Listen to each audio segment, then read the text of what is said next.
കേന്ദ്ര ആഭ്യന്തരമന്ത്രി അമിത്ഷായ്ക്കെതിരെ പ്രതിപക്ഷം സന്ധിയില്ലാത്ത പ്രതിഷേധം തുടരുമ്പോൾ മറുപടിയായി ലോക്സഭാ പ്രതിപക്ഷ നേതാവ് രാഹുൽ ഗാന്ധിയെ ലക്ഷ്യം വയ്ക്കുകയാണ് ബി. ജെ പി സമരത്തിനെതിരെ പോലീസ് നടത്തിയ നരനായാട്ടിൽ അമിത്ഷാ പാർലമെന്റിൽ പ്രസ്താവന നടത്തണമെന്നതാണ് കോൺഗ്രസ് പ്രധാനമായും ഉന്നയിക്കുന്ന ആവശ്യം. പോലീസ് നടപടികളുടെ ആദ്യത്തെയും അവസാനത്തെയും ഉത്തരവാദി അമിത്ഷാ മാത്രമാണെന്ന് ആവർത്തിക്കുകയാണ് രാഹുലും സംഘവും. എന്തിന് രാജ്യത്തിന്റെ ഭാവിയായ വിദ്യാർത്ഥികളെ സ്വന്തം ഫോഴ്സിനെ ഉപയോഗിച്ച് ആക്രമിച്ചു എന്നതാണ് ഉയർത്തുന്ന ചോദ്യം. ഷായുടെ പ്രസ്താവന വേണമെന്നുള്ള ആവശ്യമുയർത്തി പ്രതിഷേധം ഇന്നും പാർലമെന്റിൽ തുടരാനാണ് പ്രതിപക്ഷ നീക്കം. അമിത്ഷായെ കൊണ്ട് മറുപടി പറയിക്കുമെന്ന ഉറച്ച നിലപാടിലാണ് രാഹുൽ ഗാന്ധി. കഴിഞ്ഞ ദിവസം ലോക്സഭയിൽ നടന്ന പരീക്ഷാ പരിഷ്കരണ ബിൽ ചർച്ചയിൽ രാഹുൽ പറഞ്ഞത് കുട്ടികളെ ആക്രമിക്കാൻ ഉത്തരവിട്ടത് അമിത്ഷാ ആണെന്നായിരുന്നു. കൂടാതെ പ്രസംഗത്തിനിടെ രാഹുൽ നടത്തിയ ഇഡിയറ്റ് പരാമർശവും വിവാദമായിട്ടുണ്ട്. ഈ പ്രസ്താവനകളിൽ പിടിച്ച് രാഹുലിനെതിരെ പോരാട്ടം കടുപ്പിക്കാനാണ് മറുവശത്ത് ഭരണപക്ഷത്തിന്റെ പ്രത്യേകിച്ച് BJPയുടെ നീക്കം. ഇതിന്റെ ഭാഗമായാണ് അവകാശ ലംഘന നോട്ടീസ് ലോക്സഭയിൽ നൽകിയിരിക്കുന്നത്. സഭാമര്യാദകൾ രാഹുൽ ലംഘിച്ചെന്ന് ചൂണ്ടിക്കാട്ടി BJP MP അനുരാഗ് ഠാക്കൂറാണ് നോട്ടീസ് നൽകിയിരിക്കുന്നത്. പ്രതിപക്ഷ നേതാവിന്റെ പദവിയിലിരുന്ന് രാഹുൽ തുടർച്ചയായി നിരുത്തരവാദപരമായ പ്രസ്താവനകൾ സഭയിൽ നടത്തുന്നു എന്നതാണ് BJP ഉന്നയിക്കുന്നത്. എന്തായാലും നോട്ടീസ് ഇന്ന് പരിഗണിക്കണമെന്ന ആവശ്യം BJP സഭയിൽ ഉന്നയിക്കുമെന്ന് ഉറപ്പാണ്. ഇക്കാര്യത്തിൽ സ്പീക്കറുടെ നിലപാടാണ് നിർണായകമാവുക. സ്വാഭാവികമായും സ്പീക്കർ ഭരണപക്ഷത്തിന്റെ ആവശ്യത്തിനൊപ്പമേ നിൽക്കൂ.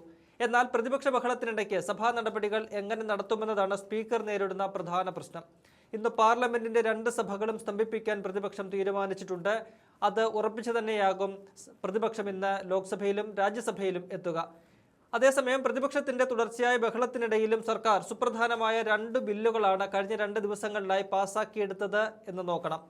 പരീക്ഷാ പരിഷ്കരണ ബില്ലിന് പുറമെ വന്ദേമാതരത്തെ അപമാനിക്കുന്നവർക്ക് കടുത്ത ശിക്ഷ ഉറപ്പാക്കുന്ന ബില്ലും പാർലമെന്റ് കടന്നിട്ടുണ്ട്. രാഷ്ട്രപതി ഒപ്പുവെക്കുന്നതോടെ 2 ബില്ലുകളും നിയമമാവുകയും ചെയ്യും. വന്ദേമാതര ബിൽ ഇന്നലെ ലോക്സഭയിൽ നാടകീയമായാണ് പാസാക്കിയത്. കഴിഞ്ഞ ദിവസം അത് രാജ്യസഭ പാസാക്കിയിരുന്നു. ഇന്നലെ ലോക്സഭയിൽ ഈ ബിൽ അവതരിപ്പിച്ചതിന് ശേഷം ആകെ ബിൽ ചർച്ചയിൽ 2 പേർ മാത്രമാണ് പങ്കെടുത്തത്. ഇതിൽ DMKയുടെ പിന്തുണയും സർക്കാരിന് കിട്ടി എന്നതാണ് പ്രധാനം.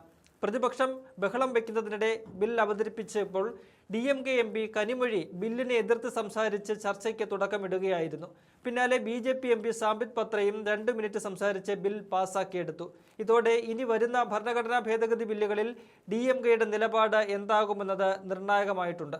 മണ്ഡല പുനർനിർണയ ബിൽ ഉൾപ്പെടെ ഈ സമ്മേളനത്തിൽ അവതരിപ്പിക്കാൻ സർക്കാർ ഇതുവരെ തീരുമാനിച്ചിട്ടില്ല. എന്നാൽ സാഹചര്യം അനുകൂലമെന്ന് കണ്ടാൽ അവതരിപ്പിക്കാനുള്ള സാധ്യത തള്ളിക്കളയാനുമാകില്ല.